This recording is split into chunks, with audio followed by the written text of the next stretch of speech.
So I'm going to tell you today about a way of looking at the world that I think is substantially different from the way that most people look at the world. And the way I want to tell you about looking at the world today is, I think, more inclusive than a standard sort of materialist view. Like the standard scientific view of the world, of course, is that it's made up of familiar objects and that the world is in essence a material place.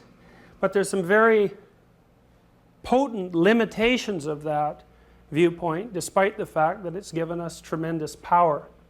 And the limitations are essentially as follows. The essential materialist view can't tell us anything about consciousness, which is probably the primary fact of experience. Neuroscientists in recent years, mostly in the last decade, have been trying to crack the problem of consciousness, and they have absolutely made no progress. They've tried to associate consciousness with neuronal activity, but that seems to be an incomplete answer, because there's many forms of neuronal activity in the brain that aren't accompanied by consciousness at all. Not only do neuroscientists understand virtually nothing about consciousness, they can't even really figure out what its function is. They can't understand why our brains would go to so much effort to make us aware of things when it isn't clear at all that awareness is necessary for life, especially given that there are many life forms on the planet that don't seem to be aware at all. The standard materialist view is also insufficient in many other ways. It's insufficient philosophically, I think, as you probably all know, because a conception that portrays the world as made up of objects is in some really fundamental way dead. Right? It doesn't seem to have a place in it for human beings, or a place in it for meaning, or a mode whereby you might be able to conceptualize the real existence of something like an emotion, or a dream, or a motivation. All phenomena which are just as mysterious to neuroscientists and to scientists in general as consciousness. Now, the problem with this seems to be mostly experiential. If you have to ask people what they know more than anything else, they know, number one, that they're conscious. They know, number two, that their internal experiential life is composed of emotions and motivational states, which, although not rational in essential structure, are so real and relevant that virtually everything that people do is predicated on them.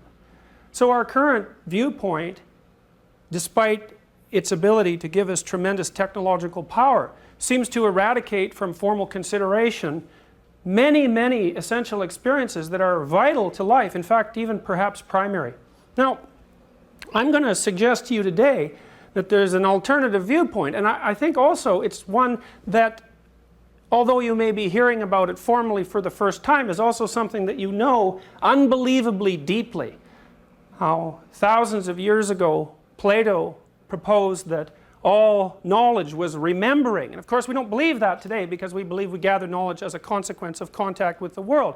But you'll see today that the knowledge that I'm going to share with you will strike a deep chord of remembering, and it's because everything that you've done throughout your life is in one way or another predicated on what I'm going to tell you today. I'm going to demonstrate this in a peculiar way, I think, because I'm going to start by telling you a story. And the reason I'm going to do that is because models of the world that include phenomena like consciousness and emotions and motivations and actions and interactions are generally portrayed formally in stories and not in scientific theories. And it does turn out to be that stories themselves have an identifiable structure, even a grammar that makes them comprehensible. Furthermore, it turns out that even the simplest stories, especially if they're elegantly constructed, have an unbelievably profound underlying meaning. And you can frequently see this most particularly in children's stories. So I remember I showed my son, when he was 4 years old, the Disney movie Pinocchio, which on the surface of it is a very strange tale, right? It's a wooden puppet who wants to become real, so he has to rescue his father from the belly of a whale, a structure that could by no means be considered rational, that is in fact so surprising and unexpected that it's remarkable to imagine that grown men and women, including children, can sit in a movie theater and watch a story like that unfold without ever thinking for a second that it's absolutely peculiar that they can be taken in by such a tale and regard it experientially as real. Pinocchio is a deep, deep story. It has echoes that go back 3,000 or 4,000 years to the earliest stories that we know, and it's so rich with information that a child can watch it over and over and over and over I think my son watched Pinocchio 30 times. Why? Well, it's either because a child can't tell the difference between fantasy and reality, or it's because there's something to those stories that's much more potent than we actually consciously understand. And it's kind of interesting too, you know, if you go to a video rental establishment, you'll find that in the top 10 highest grossing movies of all time are 4 Disney movies that are animated fairy tales, essentially retelling of mythological stories. They strike a deep chord. Why? Well, Shakespeare, who was of course a great literary figure, said it perhaps better than anyone else has, which is not surprising because he said many things better than anyone else has. He said all the world's a stage and all the men and women merely players. They have their exits and their entrances, and one man in his time plays many parts. And so following from that, you can imagine that a story is no more about the props in the world than a play that you go see is about the props on the stage. A drama is about the manner in which people actually exist, the emotions that they feel, the motivational states they encounter, the problems they have to solve when they interact with each other. And the play is the thing from that particular perspective in which we can capture those aspects of our experience that are not only real but essentially human. I'm going to tell you a little story to begin this off with. It's a kid's story written for children of about 4 years of age, but it's very, very elegant. I tried to cut it down for this talk, but I found I couldn't because it was so well edited that every single piece of it had to fit in to make the story complete. And I'm going to show you first the structure of the story. Now, this is a very useful diagram in many ways. It's very simple. Basically, it says this: whenever you're doing anything, you inhabit a bounded world. Now you know, like for example, you're sitting here in this lecture, there's things you are paying attention to and things you're not. If I took most of you out of this room right now and asked you definitively what color the rug was, you wouldn't know, or what color your chair was, for example, or what the person next to you was wearing, unless that person happens to be your husband or your wife. You wouldn't remember any of those things. And the reason for that is when you're in a situation like this and you're attending to a speaker, most of the occurrences that are unfolding around you are irrelevant. You don't store them. You only focus on certain things. Well, how do you decide what to focus on, given that there's virtually unlimited number of things to pay attention to? Well, you have to conceive of yourself as being somewhere, always. And you have to conceive of yourself as going somewhere. So you could say, in a real sense, the world you inhabit is a journey. It's a journey from point A to point B, a journey from what is to what should be, a journey from the place you are, which is insufficient in some important manner, to a place that in some important manner is going to be better.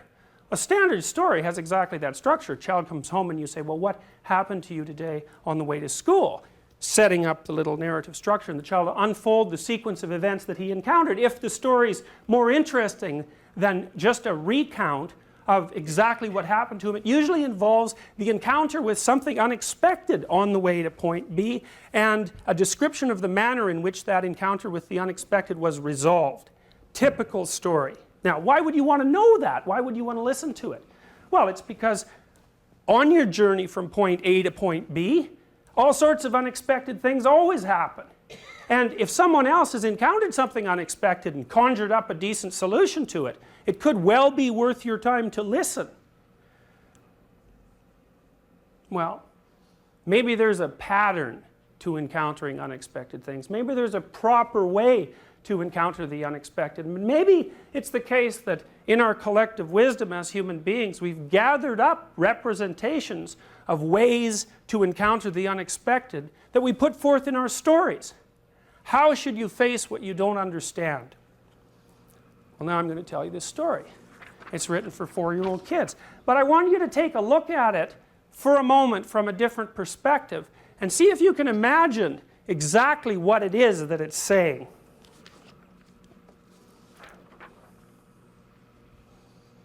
There's no such thing as a dragon. Well, we all know that, right? A dragon is a fictitious creature. Reptilian, terrible, lives forever, breathes fire, hoards gold. Strange combination of attributes. Why would something terrible and ancient hold a treasure?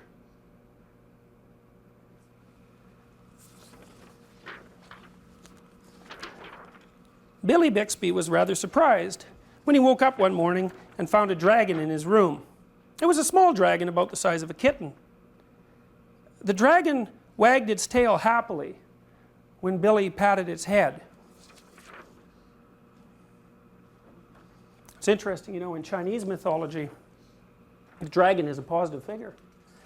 In European mythology, the dragon is something to face in combat and destroy, or something to face in combat and build something out of the pieces left over from the dragon. Billy went downstairs to tell his mother. "There's no such thing as a dragon," said Billy's mother, and she said it like she meant it. Remember once my daughter had a nightmare. She was about 4. This was at the time when she first started to notice graffiti and litter, and both graffiti and litter bothered her. She couldn't understand the motivations behind the graffiti artist, and she didn't like the fact that there was litter cluttering up the world's order. And the reason she got sensitive to that as a child was because children are really, really dependent on order, right? I mean, and the reason for that is that their realm of competence is rather restricted. So they don't like to see things messed up. So little kids, for example, they're not happy with you if you play a game with them and then mess around with the rules of the game. They don't like that at all. They think that that's immoral activity to shake up the structure of the game.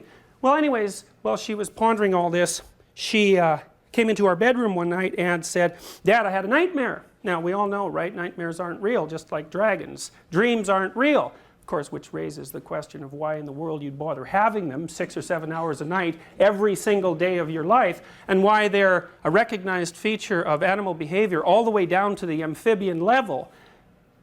She said, "I dreamt that there was a clear flowing stream, but in the stream there was all sorts of garbage, and it scared me and bothered me so much I woke up." So I told her, "Look, close your eyes and imagine the stream.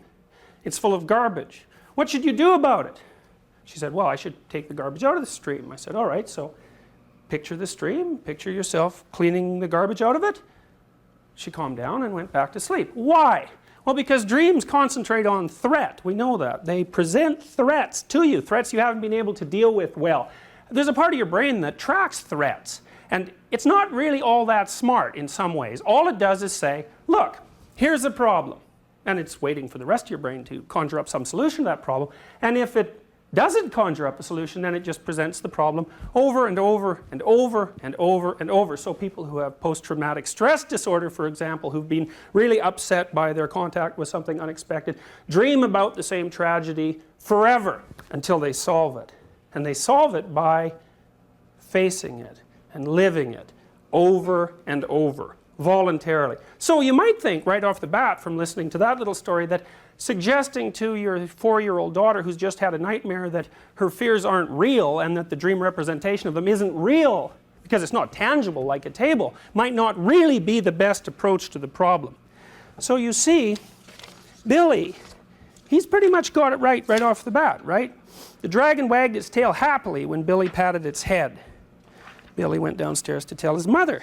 "There's no such thing as a dragon," said Billy's mother, and she said it like she meant it. So there's a dragon in this house. Now the next thing you might wonder is, how often have you actually gone into a house where there's a dragon? My guess is if you don't take this particularly specifically and allow yourself to use your imagination and to think metaphorically for a moment, you've all encountered dozens of houses that were filled right to the rafters with various dragons, all of which were being studiously ignored by the people who inhabited the house.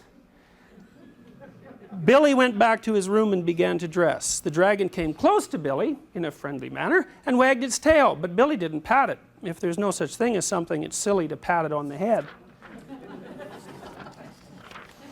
Billy washed his face and hands and went down to breakfast. The dragon went along.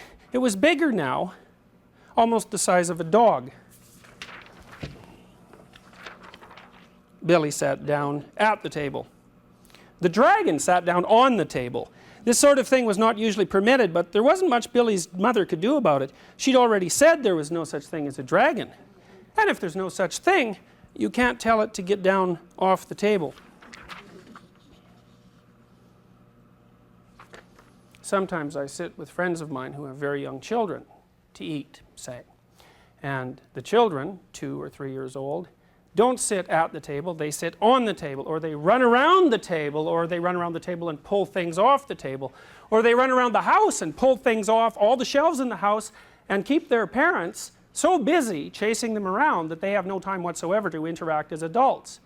Well, you have to wonder under those circumstances whether you're dealing with a child or a dragon, so to speak. And you also might wonder whether or not the dragon is large and unruly, precisely because the parents are completely unwilling to admit that it actually exists. Mother made some pancakes for Billy, but the dragon ate them all. Mother made some more, but the dragon ate those too. Mother kept making pancakes until she ran out of batter. Billy only got one of them, but he said that's all he really wanted anyway. One time, an acquaintance of ours in Boston brought their son over to be babysat at our house, and his nanny had just been in a car accident, so he was being shunted from house to house while his parents went off to work. And he didn't have a very good reputation, this kid. He was about 4. And he came over to our house and with his mother in the morning, and she dropped him off and she said, well, he probably won't eat all day, but that's all right. And I thought, no, he's 4. If he doesn't eat all day, that's not all right, right? Because kids, if they don't eat, they're basically horrible, right? If they don't sleep and they don't eat, they're horrible. So it isn't all right that he doesn't eat. So then you think, well, maybe there's some sort of dragon associated with this child that happens to be interfering perhaps with his ability to eat. So I came back at noon. My wife had taken care of the children that day, and I walked in the house, and the other 4 or 5 kids that we had in the house were off playing, and this little kid was standing in the corner, like really isolated and looking, you know, upset fundamentally. So I went over and I poked him a bunch, because generally if you poke a kid a little bit, you know, well, they'll go like this, you know, they'll sort of back off, but sooner or later you can crack them and they'll smile and then they'll play. Not this kid, boy, there's no bloody way he's going to play with me, and that was that. Like, he'd already learned that adults should either be ignored or that they were trouble, and he wasn't going to let any adult into his little world. So there was absolutely a dragon associated with that little boy, and it was eating all his pancakes. Billy went upstairs to brush his teeth. Mother started clearing the table. The dragon, who was quite as big as Mother by this time, made himself comfortable on the hall rug and went to sleep. I really like this one. By the time Billy came back downstairs, the dragon had grown so much he filled the hall. Billy had to go around by way of the living room to get to where his mother was. I didn't know dragons grew so fast, said Billy. There's no such thing as a dragon, said Mother firmly.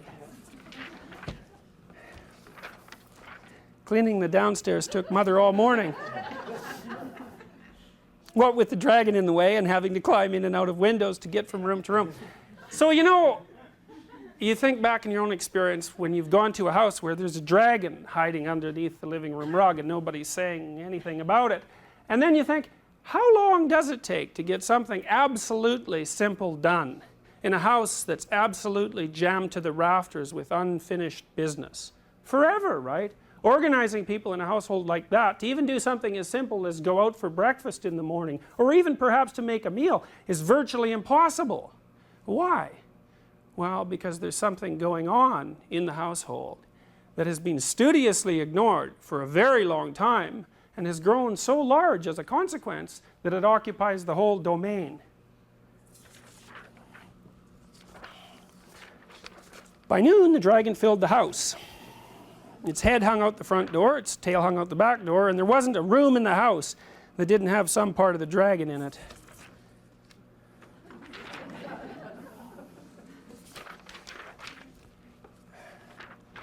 When the dragon awoke from his nap, he was hungry.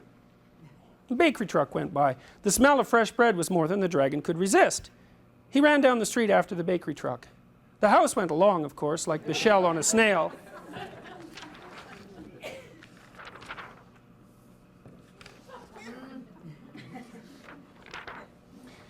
The mailman was just coming up the path with some mail for the Bixbys when their house rushed past him and headed down the street. He chased the Bixby's house for a few blocks, but he couldn't catch it.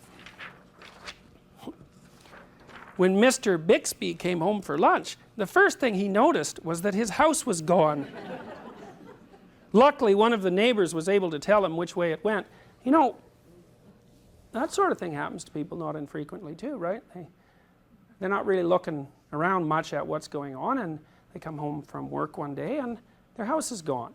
And what does that mean? Well, maybe their children have become completely alienated from them, or maybe their wife has decided suddenly, but of course not so suddenly, to leave. Why?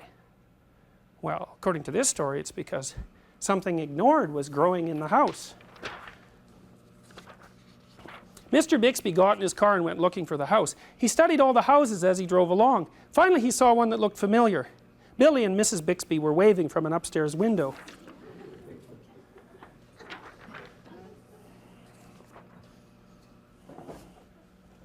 You know, in the 1890s in India, when a house was being built, the local priest, equivalent to the priest, would come by to set the foundation stone, and when he set the foundation stone, he'd take a big spike and drove it into the ground. And the reason he drove it into the ground at the place where the foundation was going to be laid was to keep the great dragon that is underneath the earth firmly pinned down by its head so it couldn't move and shake the house to bits. And what does that mean? Well, it means the same thing that's meant in the New Testament when you're told not to build your house on a foundation of sand, right? It doesn't matter how good the house is or how well constructed it is or how rich it is if the foundation is made out of sand or if it rests on top of a dragon. There's nothing in that household that's ever going to be accomplished that's positive. And the wealthy display that the house might consist of is nothing but a sham.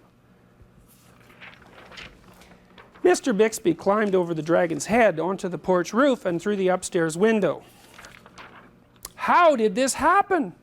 Mr. Bixby asked. "It was the dragon," said Billy. "There's no such thing," Mother started to say. "There is a dragon," Billy insisted, "a very big dragon." And Billy patted the dragon on the head. The dragon wagged its tail happily. Then, even faster than it had grown, the dragon started getting smaller. Soon it was kitten size again.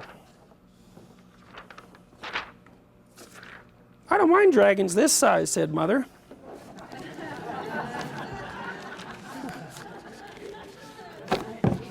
"Why did it have to grow so big?" "I'm not sure," said Billy, "but I think it just wanted to be noticed."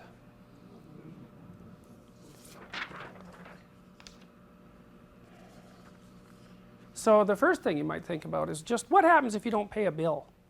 Like really don't pay it, right? I mean, when it first comes in, it's only the size of a kitten. But if you leave it alone for 2 or 3 years, it pretty much grows into a full-fledged dragon. Why? Well, because things that you ignore have a life of their own, a complex life, like a bill. A bill is attached to a whole industrial complex, right? One of whose major functions is to make sure that you pay the bill. And if you don't pay the bill, then you immediately find out what it's connected to. It's connected to something immense and very troublesome, and if you allow the full force of that thing to manifest itself, it's not pretty. So one lesson from this story is that if something's nagging at you just a bit, it's probably better to deal with it before it turns into a full-fledged dragon. And then you might think, well, what if it's already a full-fledged dragon, right? I mean, then what's your option? There's nothing left but to run away. And so then I can tell you what we know from 50 years of studying the outcome of clinical psychological interventions. So let's take an extreme case, right? Let's say something truly terrible has happened to you, and as a consequence of that, you're in shock, post-traumatic shock, which is a condition that's sufficiently serious to damage your brain over time. I mean, it's not only a psychological disorder, it's a physical disorder. If you're really stressed, your cortisol levels shoot up. And if your cortisol levels shoot up, that cortisol in high doses is a neurotoxin, starts to damage your brain. So let's take a very extreme case and imagine that you've been violently sexually assaulted, and as a consequence of that, you're in post-traumatic shock. How do you get cured? So that means you can't really go outside. You certainly can't encounter anything that's associated with the event. Your sense of integrity and personal safety has been completely destroyed. Is there any way you can get back on your feet? No, there's a woman named Edna Foa in New York, I think one of the world's top clinical psychologists, and she's been dealing with women who have post-traumatic stress disorder for decades. And she's found a treatment that works. And the treatment is this. she has the women relive the event in as much detail as possible, over and over in their imagination, with the accompanying emotion. And she's found, because she's done physiological measurements on her clients, that those women that allow themselves to get the most fully upset as a consequence of the reliving get better faster and stay better longer. Like, the clinical evidence is absolutely clear. When you take someone to therapy, you're basically doing two things to them.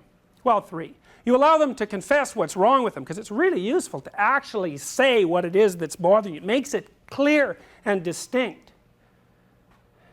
You help the person get their story straight, because you have to have your story straight, right? You have to know where you're coming from, and you have to know where you're going, because otherwise there's no structure for your life. And the third thing is, if your path from point A to B is being blocked by something that you're afraid of, you better learn to confront it, because if you don't, it will grow and expand until it turns into the kind of dragon that occupies your whole house.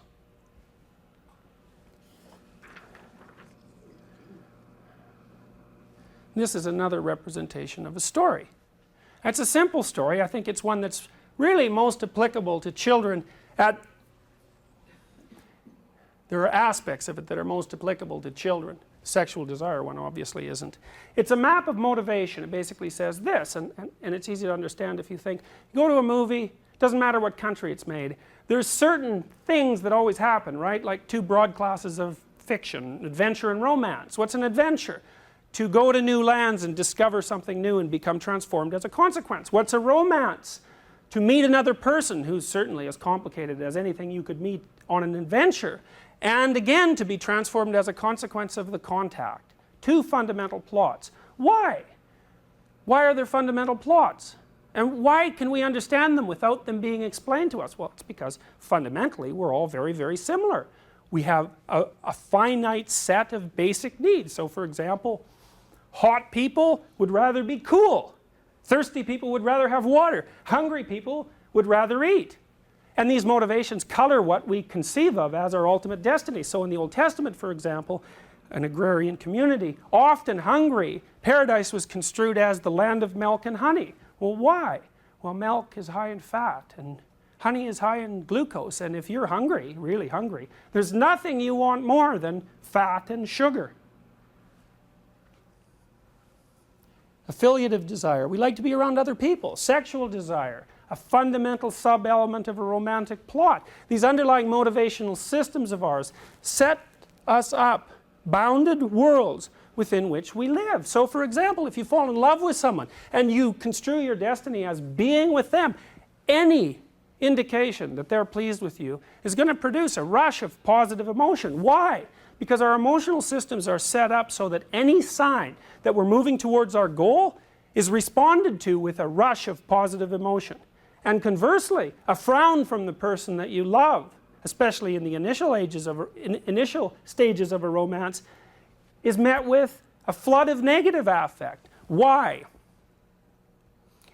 Because anything that stops us on the path that we've chosen produces negative emotion. That's how we're set up. And our emotional systems are actually quite straightforward. We posit a goal. The thing about people is that we can posit virtually anything as a goal. That's one of the things that distinguishes us from animals. So we can all be thrilled to death when our favorite soccer team scores a goal, because we participate in what they're doing, the same way we participate in watching a protagonist on a movie or in a book. We can feel it.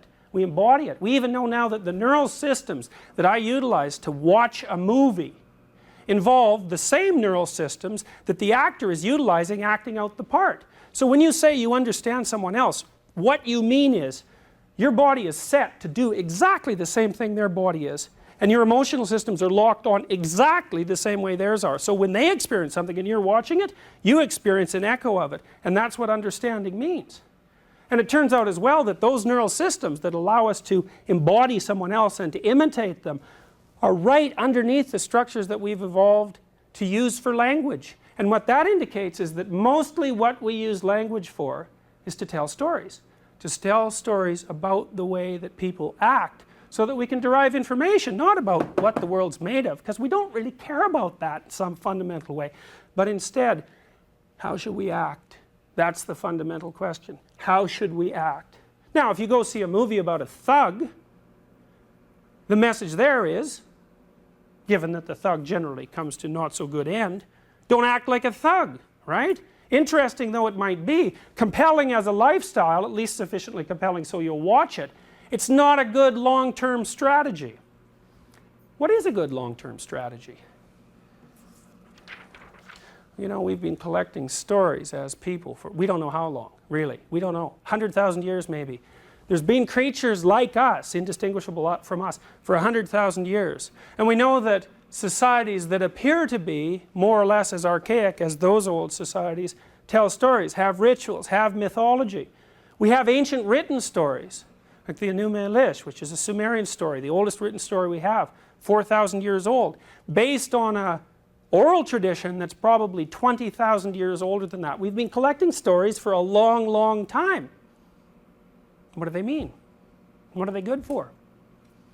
Well, imagine this, you know, you tell a story to your husband or your wife, about something interesting that you saw, right? Well, then imagine that you could collect 1,000 of the most interesting stories. And then imagine that you were some kind of literary genius like Shakespeare, and you could take those 1,000 interesting stories and boil them down to 100 really interesting stories. And then imagine that you had 10,000 years to gather up those 100 most interesting stories and average them, and you could come out with one perfect story, the best story, the most interesting story that you could possibly tell.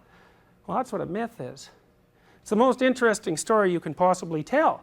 And just as this little story that I just told you had an underlying mythological structure, virtually every story you ever see has such a structure. That's why it's compelling to you. And when you meet someone who's charismatic or who holds your attention or who you're interested in, the probability that they're acting out a mythological fragment is very, very high. And that's why it is that your attention is captivated by them. What's the world like from this perspective? Well, look, you know, you're all sitting in this room. You think, if I took you out of here, how would you describe it? Well, you'd say it was full of chairs, there was a table, lights. Well, why would you pick that level of resolution? Like, why wouldn't you say, well, you know, the average ceiling tile had about 15,000 dots on it. Doesn't seem like a relevant data point, right? You say the same thing about the rug. There's nothing stopping you from counting the number of stains or the number of red spots or the way the light plays off your partner's shirt or the shine on your shoes. And if you were an artist, say, and trying to make a representation of this room, you'd concentrate on aspects of it that were completely different from those that you're concentrating on now. You talk about chairs, TV cameras, cabinets, tables. Why? They're functional. They're objects, right? They're tools. They're tools. They're things you can use. Normally, when you're going from point A to point B, you divide up the world into things you can use. And those are things you see. Your perceptual systems do this. Things you can use and things that might get in the way. And as you move from motivated world to motivated world, the little stories that you inhabit, you chop the world up in different pieces. So a piano for a concert pianist is a different phenomena than a piano for someone who has no musical education. But you're always parsing up the world in terms of what it's good for, how it can serve your purposes, and you even see it that way. Now the question is, the complicated question isn't so much how do you parse up the world into things that are useful to you, like chairs. The complicated question is, what do you do when something that you don't expect happens? So imagine you've had a 15-year-long marriage and you find lipstick on your husband's collar. Not once, but 3 times. And then you think, well, I thought I had him mapped, right? I thought we were both in the same game. I thought we were both going from point A to the same point B. I thought we had established a shared structure of interpretation, but I find that there's some aspect of his apparent behavior that's completely outside my scope of interpretation. What do you do? Well, you can choose to ignore that, right? It's easy to do that. Why would you ignore it? Because if you don't ignore it, you have to think, he's not who I thought he was. And that's really not a good thing to think, because people are really, really, really complicated. And if they're not who you think they are, you have no idea who they might be. And you also might think, well, maybe I'm not who I think I am, because after all, I got sucked into this situation. I thought I'd pretty much understood the world, and turns out that I certainly don't understand the opposite gender, and there's some indication that I really don't even understand myself because fundamentally I'm so clueless. And then you might think, well, when did this start, this cluelessness? How long have I been blind? Well, do you really want to ask that question? Well, not generally, right? It's easier to keep the dragon in the closet, which is where it tends to live. What happens when you encounter something you don't expect?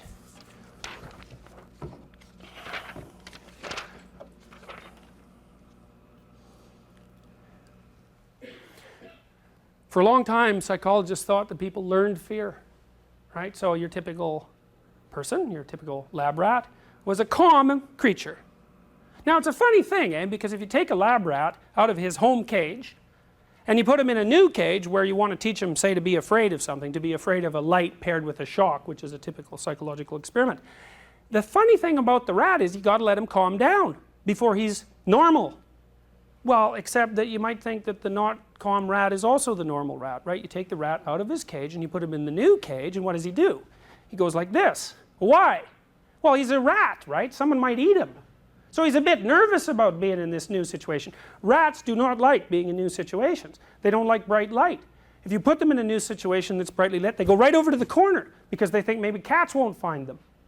Rats are so afraid of cats that they never even have to meet a cat to be afraid of them. So you can take a rat that's never seen a cat in his life, and if you let him smell some cat odor or show him a cat, well, I'll tell you, if you show a rat a cat somewhere he doesn't expect it, he will run back to his burrow and scream for 24 hours. Now you imagine how scared you'd have to be to scream for 24 hours, especially given a rat only lives about a year. So that would be, for you, like screaming, that'd be like screaming for 3 months, right? So the rat runs back to his burrow, and he screams, and every other rat who hears him scream freezes, and they all stay like that for 24 hours till they sort of calm down. And then the first thing they do is they go back to the place where they saw the cat, and they start to map it out. So they do these things called corner runs, which is, so the rat wants to go back to this territory. He knows the territory might be a place where he gets food. Is the cat still there? Well, you might think, stay in the burrow, right? But then maybe you don't get something to eat. So the rat goes back to the place where the cat was, carefully, and then he hunches down, and he runs over part of it. And if nothing kills him, then he goes back and does the same thing with a little more of the territory until finally the rats have run all over the territory again. Then they go back to eating, making love, paying attention to their families. Because rats are quite social despite the fact that they're rats. The rat's smart enough to go back to the scene of the crime, so to speak, right? It's not going to let the dragon that might be there grow. The rat knows that if something is terrifying, it should be investigated, not run away from. The question is, what do you encounter when you encounter something you don't expect? And so you say, well, you've got your spouse mapped out, right? But then they do something you don't expect, which hopefully happens fairly regularly, right? Because otherwise you get bored with them. They do something you don't expect, and you think, aha, who is that person precisely? And what that means is that when you encounter something unexpected, you actually can't see what's there. Why? Because it's too complicated. You might have to spend a month talking to your spouse to figure out just exactly why they have that particular peculiar opinion. You have to explore and dig to find out how they map the world. If you encounter something unexpected, the first thing you see is not the world. The first thing you see is just a sense of discomfort and fear combined with some latent curiosity that the world is not the way you thought it was. Now, how do you find out what the world is actually like? Well, you have to investigate it. You have to investigate it. It means you have to take a risk. You have to move forward the same way that people do in psychotherapy. You have to find the thing that you're bordering on avoiding and go in and map it. Now, it's a curious thing, you know. Common anxiety disorder is agoraphobia. Agoraphobia is a generalized anxiety disorder, and people who suffer severely from agoraphobia often get to the point where, because of their panics, they're housebound. They can't go outside their room or their house. Now, they'd run away from their room or their house too if they could, but there's nowhere to run, so they're pretty much stuck being somewhere. So, an agoraphobic comes in for therapy. You think, well, what do you do with them? And you say, well, the agoraphobic says, I can't go on elevators. And you say, okay, well, let's go try. And you say, all right, well, relax, So you teach the person to breathe, which really doesn't help that much, but it makes them feel better. You can do this without teaching them to relax. It doesn't matter a bit, but it does help them feel better. You say, okay, well, there's the elevator. I say, how close can you get to the elevator?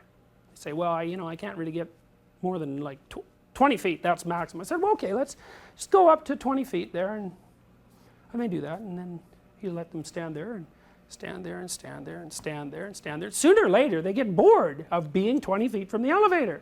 And then you say, well, look, could you go 10 feet? No, I couldn't go 10 feet. That's too close.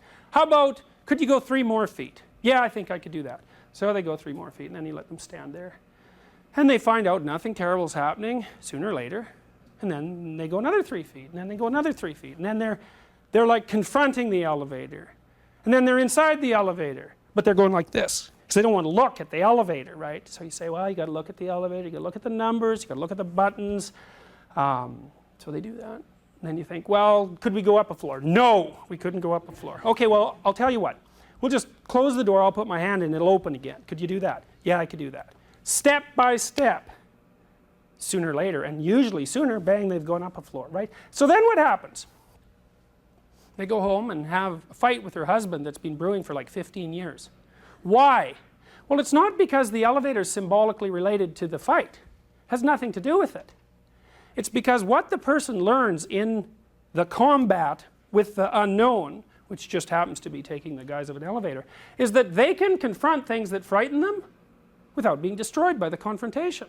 And so what you see immediately, and this was contrary to an original psychoanalytic prediction, is that, man, you take that person out and you teach them they can go in the elevator, and right off the bat they're going to shopping malls, they're in taxis, they're back in the subway, and they're standing up for themselves at home. Generalization. Why? Because they didn't learn that the elevator wasn't frightening. That isn't what they learned. They learned that despite the fact that the elevator was as terrifying as anything they've ever encountered, they were actually up to the challenge. And now that's a really useful thing to teach someone, right? Because if you have an obsessive compulsive patient, now I had one who actually used to work with radiation. Now he worked in some kind of biolab in Montreal. People with obsessive compulsive disorder are often very frightened that they'll contaminate someone else. So like typical obsessive compulsive obsession would be, I'll go to a shopping market, I'll touch some fruit from some third world country, I'll get some nasty bacterial disease, I'll bring it home and I'll give it to my kids. Well, you tell them, look, the chances of that are like 1 in 150,000. And they look at you and they think, I don't care if the chances are only 150,000. What if my kids die? And you think, well, yeah, that does pose a problem, doesn't it? Because it isn't exactly clear from a logical perspective where you should draw the risk line. Well, with the obsessive compulsive, you do exactly the same thing. You say, look, yeah, your fear is real, no kidding, because lurking at the bottom of their fear is the same fear that everybody else has, right? Same fear. I might die, I might get sick, I might lose the people that I love. Not only might that happen, it's going to happen. Well, why aren't people afraid of that all the time? We don't really know. An obsessive person becomes aware of it. What do you tell them? You say, do it anyway. Do it anyways. And they learn quickly that if they don't run away from the thing they're afraid of, there's something in them that responds to it. They learn that the fear is not larger than they are. Now, I like Edna Foa's case in particular because you always might wonder with this, like, what's the limit, right? Okay, yeah, that sounds good in theory, but what if something really terrible's happened to you? Well, what's happened to Edna Foa's patients, that's up there with terrible, right? I mean, that's up there with terrible, right? Stripped of social dignity, violated physically. That combines 2 of people's most specific fears. Well, then there's other kinds of confrontation too. I like the story of Solzhenitsyn. I think it's really a good one because there's different kinds of dragons, right? There's natural dragons like death and disease, and then there's social dragons like bureaucracies and tyrannies. Alexander Solzhenitsyn, you may or may not know, was a prisoner in the Soviet Gulag concentration camp system that, by his report at least, killed 60 million people between 1919 and 1959, right? 60 million. That's 10 times as many as Hitler killed, at least with regards to the genocide. 60 million people. Solzhenitsyn, he had a pretty nasty life. I mean, first of all, he's on the Russian front, which was a nasty place to be. Then he was captured by the Germans, and they didn't like Russians. So they put them in separate prisoners of war camp, partly because Stalin, who was a consummate paranoid, wouldn't sign the Geneva Convention on the treatment of prisoners of war. So the Germans set up extra POW camps for the Russians, and they starved generally so badly that if other POWs were in the vicinity, they'd throw food packages over the wire, even though they themselves weren't particularly well fed. So then the war ends and the Russians win, and Solzhenitsyn goes back to Russia, right? And what happens? He's thinking, you know, wow, this is over. We helped defend the fatherland. We're going to get, if not a hero's welcome, at least some welcome. But Stalin figured, no, these Russians who'd been to the West, they were contaminated by their exposure to the Western economic system, and as a consequence of that, they posed a threat to the integrity of the Soviet state, so he just threw them all in concentration camps. So fine. So Solzhenitsyn's sitting there in this concentration camp on a coal pile which contained this kind of clay that his compatriots would eat because they were so damn hungry that it was better to have the clay in their stomach than nothing at all. And he thought, all right, what the hell did I do to get here? Which is really a remarkable thing to think, right? Because like there was the Second World War, and that probably couldn't be pinned directly on him. And then there's Stalin, who was, you know, really one of the world's worst monsters. And then there's the concentration camp and the POW camp, and like a lot of things happened to Solzhenitsyn, but he said he had nothing but time to think in this concentration camp, and he wasn't really that happy with the way things turned out. So he made a vow in the camp, and the vow was this. He said he's going to go back over his whole life, right from day one, and try to remember every time he ever did something he thought was wrong. He thought, right? Not someone else, but that gave his conscience a pang.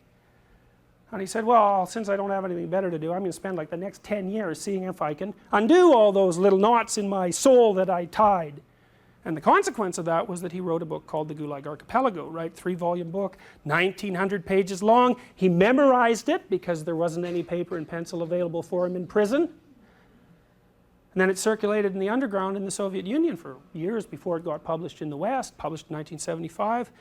Definitely one of the literary events that brought down the Soviet Union. I think that's kind of interesting, isn't it? Think this one guy, right? He's got numbers tattooed on his arm. He's as skinny as a rail. He's 3/4 dead. He's been beat to death in 15 different ways. He decides, under completely unreasonable circumstances, that he's going to take personal responsibility for the position that he happens to find himself in. The consequence of that 25 years later is that Solzhenitsyn's still around, but the Soviet Union isn't. And you think, well, that can't be the way the world works, now can it? But then you think this too, like, do we really know how the world works, right? We've had a pretty nasty century in the last 100 years, right? We had the Nazis, we had Mao Zedong, we had the recent tragedies in Africa. We don't seem to learn anything about genocide. Someone like Solzhenitsyn says, well, you know, might be your fault. Why? What are you ignoring? Good question. Can you make peace with your own family? It's not so easy, right? It's probably no easier than making peace between the Israelis and the Palestinians. What do we encounter when we encounter something we don't understand? We don't know. It's not the simple world of objects. The simple world of objects is something we've learned to see. The real world is way more complicated than what we just see. Let me give you an example. When I was in Montreal in 1985, my computer crashed. So what do you do when your computer crashes? Well, when a computer encounters something unexpected, it crashes. It can't do a damn thing about it. You have to fix it. So I checked the monitor. It was okay. It wouldn't go on. It seemed all right. Then I noticed my lamps weren't working. So I went to the fuse box. So all the fuses seemed okay. So then I went outside to go down to the corner store to get a cigarette. And I saw that outside all the lights were off. The traffic lights were off. Right? The whole city was in darkness. Then I found out the next day that there was a solar wind. Big solar flare, put out a big cloud of electrons, zipped along to Earth at the speed of light, put an electrical pulse through the hydroelectric grid in Quebec, crashed my computer. Well, I hadn't thought until that point that the integrity of my computer was dependent on the stability of the sun. Everything is way more complicated than it looks.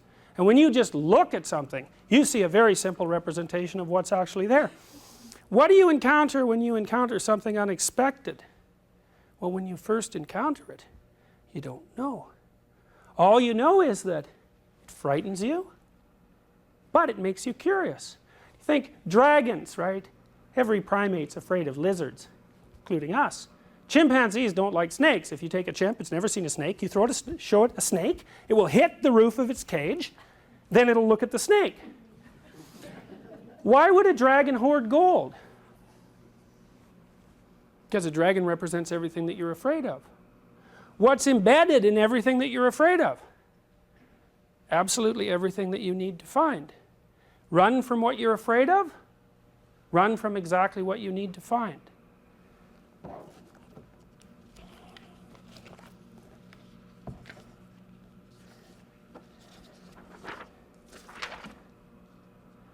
One of the oldest dramatic representations we know of, not this specific painting, this is St. George and the Dragon, right? Dragon lives in the ground, chased there by heroes of a previous generation, now and then re-emerging, kills people, right? These are skulls around its lair. Threatens the integrity of the community, like everything unexpected does.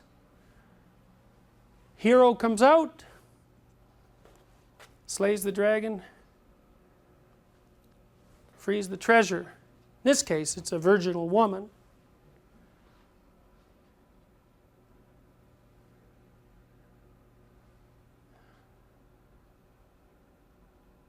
Dragons hoard gold because the thing you most need is always to be found where you least want to look. I'm going to close this with another dream. This is a dream my 5-year-old nephew had. Now, you got to get the context of this dream, right? Year after this dream, parents were divorced. So there were dragons in the house. He was about 4 at this time. He was running around the house with this little plastic knight helmet on and a sword. He was zipping around killing things with it. Doing this all the time. And even when he went to sleep at night, he'd put the sword by his pillow and the knight helmet on his pillow. Now every night, or every second night, or every third night for 6 months, he'd been waking up screaming. Now why? Well, he was about to go to kindergarten, right? So that's a real threshold for a kid. Away from maternal dependence fundamentally into the real world. That's a new thing. But also there was upset in his house. So I was there one night when he woke up screaming. Next morning I said, well, did you dream anything? And so he launched into this story. He said, he was in this field, and these little creatures, like dwarfs, were coming up to him, and they didn't have any arms, they just had legs. And they had big beaks, and they were covered with hair and grease, and on top of their head was a cross shaved into this hair. And there's lots and lots of these dwarfs, and they were jumping on him with their beaks, biting him. We all looked at him, thought, well, it's no wonder you're waking up screaming, right? I mean, you know, that doesn't sound so good. And then he said, well, wait, there's more, right? Back in the distance, there's a dragon, and the dragon is puffing out fire and smoke. And every time he puffs out fire and smoke, it turns into these dwarfs. Big problem, right? Just like the problem of the Hydra in Greek mythology. Cut off one head, 7 more appear, right? So what are you going to do about these dwarfs? Kill one, big deal. 10 more are coming. I said, what can you do about that? Now, in a legal trial, that would have been an inadmissible question, right? That's called leading the witness. Because what I told him was, despite the horror of this situation, you maybe could do something about it. And he said, ha, I'd take my sword, I'd get my dad. That's a good idea, right? Dad, there's the real dad, and then there's the tradition dad, right? You might as well have your father by your side if you're going to go into battle. I'd take my sword, I'd get my dad, I'd go to where the dragon was. I'd jump up on his head, I'd poke both of his eyes out with the sword, I'd go down his throat to the place where the fire comes out, I'd cut a piece of that box out and I'd use it as a shield. And I thought, wow, that's unbelievable. Unbelievable that he could do that. It's perfect, right? There's no sense going after the dwarfs because there's thousands of them. You might as well go after the dragon. What happens if you go after the dragon? You get a piece of it, right? A piece of its center nature. A piece that can defend you against anything, including other dragons. So what if this was the case, you think? Evolutionarily speaking, or religiously speaking. What if we were adapted to the world? You know, what if it's not the simple place of dead objects that we think it is? What if it's something a lot more alive, a lot more like a story? What if the story is something like this? You have absolutely everything you need, but you have to use all of it. If you run away from any of it, and in particular the parts of it that frighten you, which, you know, there's endless reasons to run away from. If you run away from any of it, you don't get that piece of the dragon. If you miss even one piece, there's a chink in your armor. There's a place where you're vulnerable. If you make even one mistake, you lessen yourself. If you lessen yourself, you're going to run away more. Not only that, when someone wants to lean on you, they're not going to be able to lean on you because you'll just fall over. What if it was the case that we were adapted to the world, really adapted to it, so that if we made full use of all the talents we had, we'd be okay? What if it was the case that if we set out consciously to never run away from something we know we shouldn't run away from, that everything would be all right? Well, you can think whatever you want to think, but this is what I think. I think it's bloody amazing that that little kid's book that I read you at the beginning of this lecture had all that information in it. And so you might ask yourself when you leave, if that information isn't true, how the hell did it get there? That's it. Thanks.